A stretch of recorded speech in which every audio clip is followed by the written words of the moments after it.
What happens if you spend at least 20 minutes outside every single day? In 2017, I set out to find out. Welcome to the Humans Outside Weekly Diary, where I tell you my own lessons from a life spent outside. What did I do and learn while going outside this week? That and this week's Real Outdoor Hero, up next. I think a lot about what nature can do to me and for me. But what about what it can do for me with others? What about the way it impacts my relationships? Back in season 1, I interviewed my friend Corey Weathers, a licensed mental health counselor whose advice on relationships I so value. She talks about the idea of sacred spaces, the experience of a transformational event in your life, something that becomes a pivotal part of who you are. It could be a traumatic event, but it could also be a time you overcame a big challenge. When these sacred spaces are something we experience with another person, we grow to share a special bond with them. Often, those experiences happen independent of the people who are important in our lives. For example, the events my husband Luke experienced while in Afghanistan are a big part of who he is. I wasn't there, and I'll never know what that was like truly. It's a sacred space for him. Similarly, while he was gone, I experienced really intense events on the home front. He'll never know what those were like for me. It's a sacred space for me. We've also talked a lot in the podcast about why the outdoors is great at giving us chances to become grittier, more resilient people by putting us in uncomfortable situations that stretch us beyond our comfort zones. They may be really minor seeming in the moment, like being uncomfortable in less than ideal weather, or hungry after a big adventure, but not quite yet at the car.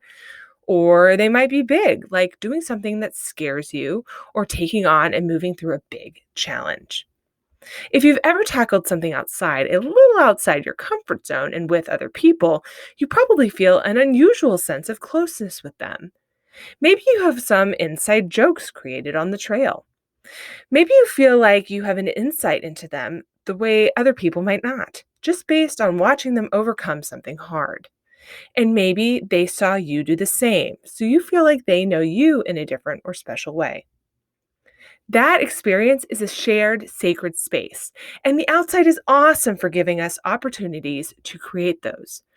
Corey advises turning to nature to give you chances to develop those sacred spaces with people who are important to you, like a husband, wife, or other family member. And that's exactly what I have been spending some of my time doing. Once a year or so, my husband Luke and I set aside a week while our kids are away at camp to take a grown-ups only vacation, with an outdoor focus, of course, because it's something we both enjoy. We use the time to go and do some adventures our kids might not be quite ready for, or are just a little bit beyond their abilities or comfort zones. This summer, we headed down to McCarthy, Alaska, an end of the road, teeny tiny town in the middle of nowhere and adjacent to Wrangell St. Elias National Park. We had done a little backpacking near there a few years ago and regretted since then that we hadn't made the effort to go all the way to McCarthy. So this year, we packed the Vanimal, dropped the kids at camp, and made our way down the McCarthy Road. We camped at the end of the road at a bare bones campground and spent a few days just playing in the park, including riding our bikes up the national park, restored old Kennecott copper mine, doing a run up and back the next day of the same road. Then we camped at a wayside on the road and ran 14 miles out and back on the Nugget Creek Trail, a gorgeous run where we saw no bears, but some huge bear paw prints and met and were feasted on by all the mosquitoes in the land. After that, we drove to our favorite off-road campsite near the Matanuska Glacier, where we tried something neither of us had done before: ice climbing. We hiked out with a guide from the Mica Guiding Company and spent the day ice climbing on the glacier. Finally, the next day, we picked the kids up from camp and came home. These days were full of challenges that developed shared sacred space type moments, and not just because we tried a new sport that challenged us both. There were plenty of moments where, having been feasted on by mosquitoes, we were both uncomfortable and had to move through the challenge. At another point, we ran out of water, only to find that the campsite did not have water as advertised. Solution: Luke hauled the water container 3/4 of a mile by bicycle, filled it at the community creek, no bathing, only for drinking, and then biked back over a really rocky path with the 40 pounds jug balanced on the bike. He did not fall, the jug did not fall, and I remain very impressed.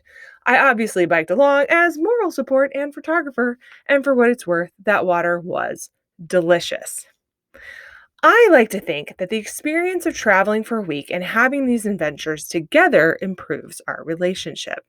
Spending time with my husband certainly reminds me why I like him, sparks great conversations, and lets us get to know each other better, something that is still a work in progress, even with our 13th wedding anniversary on June 28th.